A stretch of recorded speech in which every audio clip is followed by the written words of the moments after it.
So the issues in the U.S. and essentially the global politics as well. No one knows how to deal with it.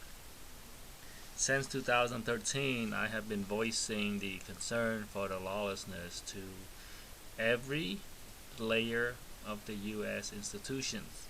For example, it was 2013, 2014, I contacted the DOD, IG or GI, General Inspector General.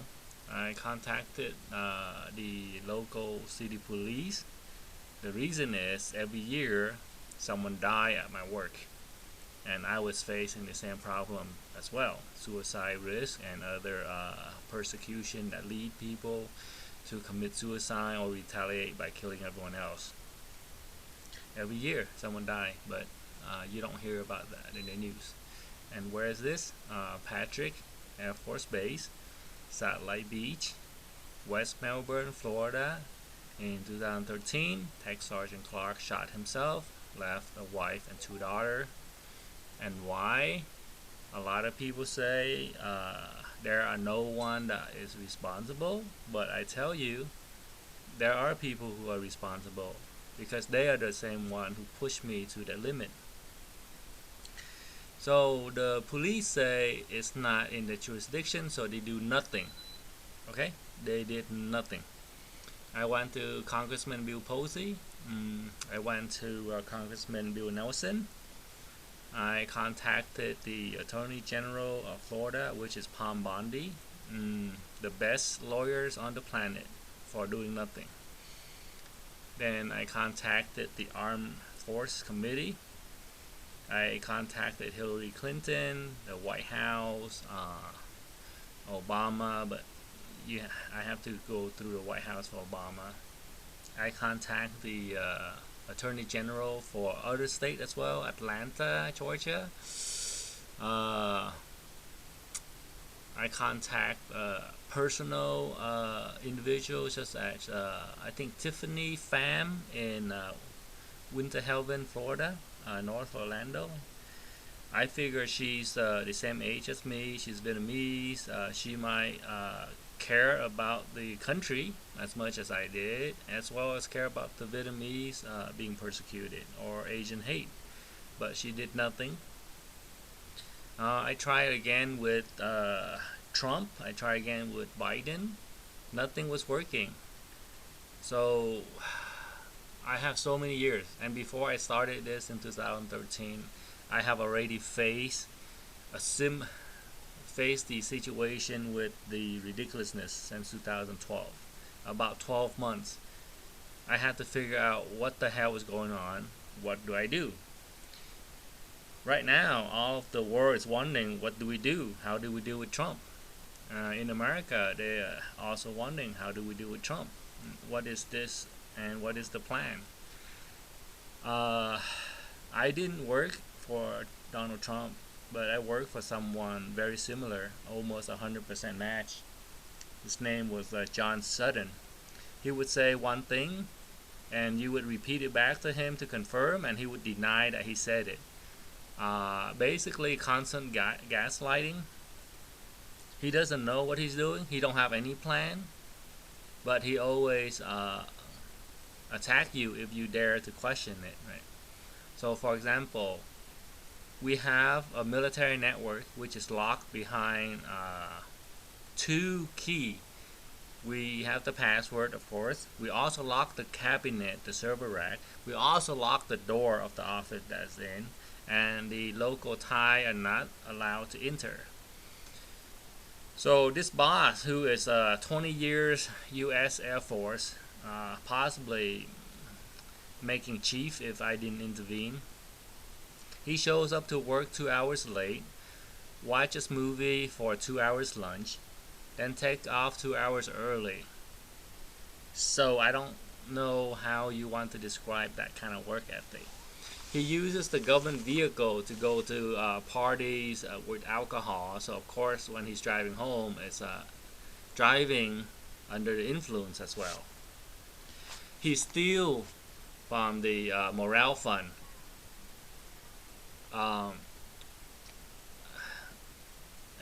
this is ridiculous. A senior military commander stealing petty stuff like $10, $5, alcohol, T-shirts, used for morale purposes. I don't know how to explain that. It's just really ridiculous. Imagine your mom and dad stealing your college money or stealing money from your college fund. It's just really sad. He tried to bribe the consulate general with $3. So he invited the consulate general of Chiang Mai to boondoggle, basically take a field trip. So we took a day off.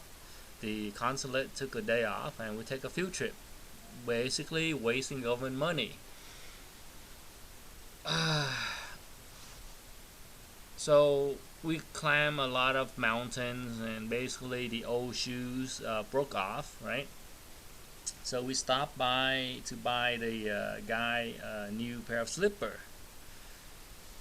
My boss here, John Sutton, offered to pay for the slipper for this consulate general, U.S. government official. And then he told the told us the budgeting people that he want us to use the Air Force money to pay for this $3 slipper for this consulate general. It was the most ridiculous thing I have ever heard.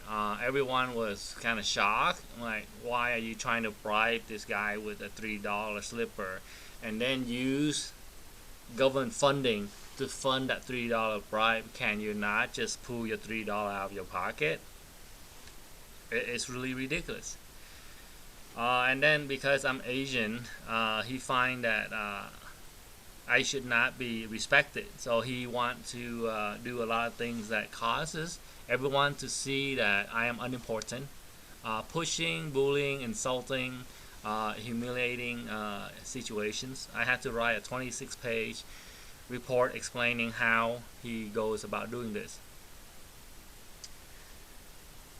So anyway, he touches me a few times, not just one time, not two times, but multiple times. So I finally, had to escalate the situation.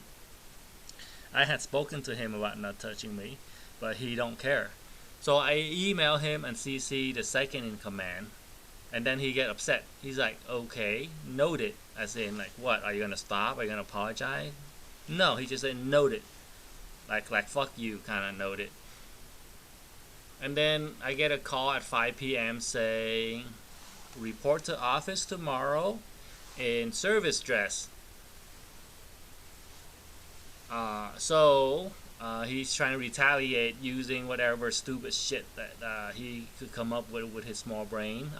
The next day I show up in service dress. He had us do open rank with 3 people. And I told him, you can't do open rank with 3 people. And if you know what open rank is, you know you can't do it with 3 people. So anyway, he had us stand at attention in his office to listen to him, where he tell us his complaint about everything. He's saying that he's not getting the respect he deserves. I don't know what he was saying. He doesn't have any incident or such as that. He say with his rank, he should be able to say anything that he wants, and we just have to deal with it. That was his speech. And then he also want us to know that this is not a democracy. This is his kingdom. Okay, so after this stupid meeting, I told the second in command, look, did you hear what he said? I want this in writing. And the second in command brushed it out, like, oh, I'm making a mountain of a molehill. He doesn't mean it. So everything that you see right now with Trump talking in public and then everyone else saying, you know what, Donald Trump doesn't mean it. I have dealt with that for 12 months. I cover what I could, but there's a lot of things that no one can cover, because he would say what he wants. He would do what he wants. And he doesn't really have that much knowledge of the law and what is legal, what's not legal, what can and cannot be done, what should and should not be done. As far as morality goes, I don't believe there's any shred of morality to talk about. So, when the world is still being disoriented, I have been talking about this for 10 years. I wrote letter to the president of Ecuador about the ridiculousness. I wrote letters to the president of China, the president of Russia. It's like, this is an existential crisis. The American are allowing this type of things to happen. We might say, oh, this is just one guy. No, it's not one guy. This country, the most powerful country with the most powerful military, with the most nuclear weapons, is tolerating and now promoting in public hate crimes, violence, terrorism. There might be some reason for it, and we could talk about it in an academic sense, but that would be counterproductive. We have to know that this is something that is happening. It's real. It's dangerous. It's dangerous for all of American. It's dangerous for the country itself. It's dangerous for everybody on the planet. And the people who have the power and the responsibility and the duty to do something about this are not doing something about this. They are completely disoriented. They cannot make a decision on what to do. They don't know what to do. They cannot act. And by the time they realize that they cannot talk about this and they need to take action, it would be too late. It has been too late for various people. Anyway, not to bring it up, so there are people who can never do anything about this now. It's too late for them. But for the people who are alive, they can still do something about this situation. The American, the Congress people, the military leadership, the leadership of other nations. There's a lot of things that they can do and should be doing, but they need to orient themselves to the reality here. We're dealing with a situation that have not happened in the past. All of the patterns of yesterday doesn't apply today. All of the best practice, all of the tools that works in the past does not work today. What are the tools of the past? Diplomacy, negotiation, finding common place, making contract. But how can you make contract with someone that do not honor contract? How do you discuss justice with someone who have no regard for law? How do you reach an agreement with someone who would say one thing today and the opposite thing tomorrow? I don't believe there is a way. So Americans are still trying to figure this out. They cannot deal with the reality. The government, the leadership of the U.S. is unable to figure this out. The military is unable to figure this out. Everyone's just trying to protect their ass. CYA. I'm not involved. I didn't say that. I'm not part of this government. Bullshit. You are part of the government. The only people who have half an excuse, because I don't accept the excuse, are the people who resign. Like, for example, the State Department has some people who resign because the State Department refused to acknowledge the genocide in Gaza. So these people go, I am not going to be a part of this, so I resign. But currently, how many military people have resigned? How many government officials have resigned? If they have not severed the official relationship, they are still part of the machine that is committing all these crimes. And I say crimes because eventually it will be treated that way. Most criminals, they win for a few years, at the most 10 years. Then after 10 years, what will happen? Let's say the ICE and the terrorists win, okay? So let's say ISIS or ICE, whatever, win. They take over U.S. They can't run the United States of America. They don't have that capacity. They don't have the mental capacity. They don't have what is required. So they're gonna run it like a terrorist organization. So what are terrorists good at? Terrorizing, killing, kidnapping. Do you know what happened to a large group of people whose call to fame is kidnapping and shooting defenseless people? Um, they're gonna do that to each other. Once I'm gone, and all the black people gone, all the brown people gone, and let's say all you have left is a KKK. Do you think they're gonna be able to live in peace with each other? No. They will start killing each other and each other family, children's, and the whole country, the whole society is just in collapse. And no one is involved other than themselves, because they don't know how to run a community, they don't know how to run a country, and this is very obvious. But some people are very slow at finding this out, because the U.S. has so much resources, so much advantages. So even though we have a few people destroying the country, but the other one who are not as stupid are still propping it up, covering it up. But it's like covering a fire with paper. The paper will just get burned. So I have a lot of experience and 10 years to meditate on what is going on.